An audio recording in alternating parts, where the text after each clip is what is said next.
Okay, Sosa.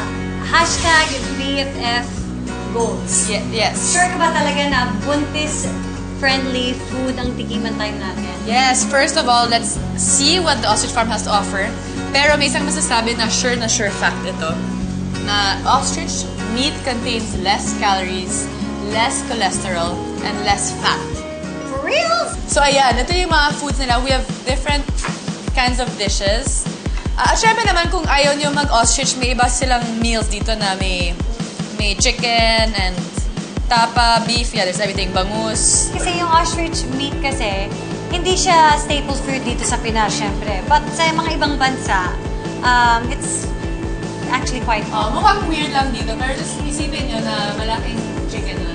For those of you wondering kung saan nanggagaling mga ostrich, yung meat nila, meron silang farm sa Cotabato. Okay. Tapos, ang pinapakain daw dun sa mga ostrich doon, organic food. Organic food. Sorry na. So ito naman, we have the ostrich farm salad.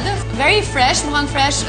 Greens, mixed greens, ostrich pieces, strawberries, heirloom tomatoes, mushrooms. Hindi naman ostrich egg. Kasi maliit lang siya. Chicken egg na yan. Oo.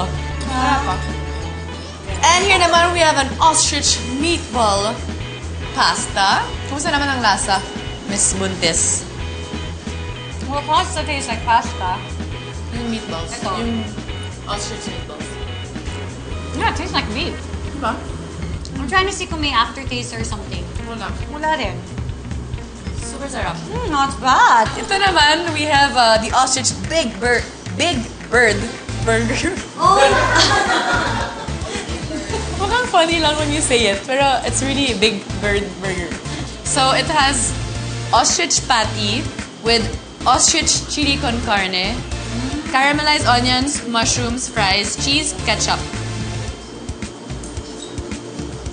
Okay. Super sarap.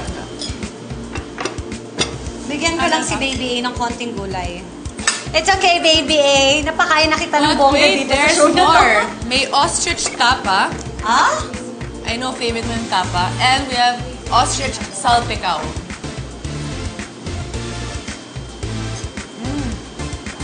Ito, $3.58 lang. Very tender. Sabi ka, Right? natapa, really good. The salpicao is usually not sweet.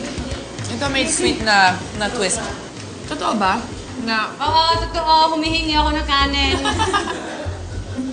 palagi may extra rice si Iya. Ako walang rice. Minsan lang, isang subo lang.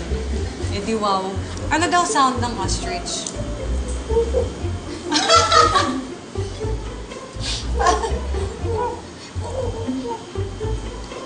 Tapos ganito yung mata nila.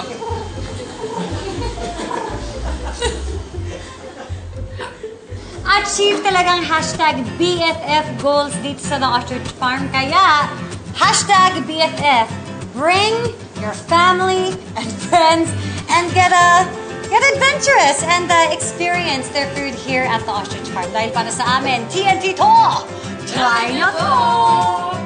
Pagkatapos ng tikiman time, bookingan time na! At alam nyo, yes! Bakit? Hindi pa ba sapat yung bookingan na ginagawa niyo sa akin dito? Hindi. Kailangan since today is your day. Pero alam nyo guys, si Iya, sobrang game na game palagi siya sa mga active or mga physical na activities na feature namin dito sa Taste Buddies. Which is true. Agree ako dyan.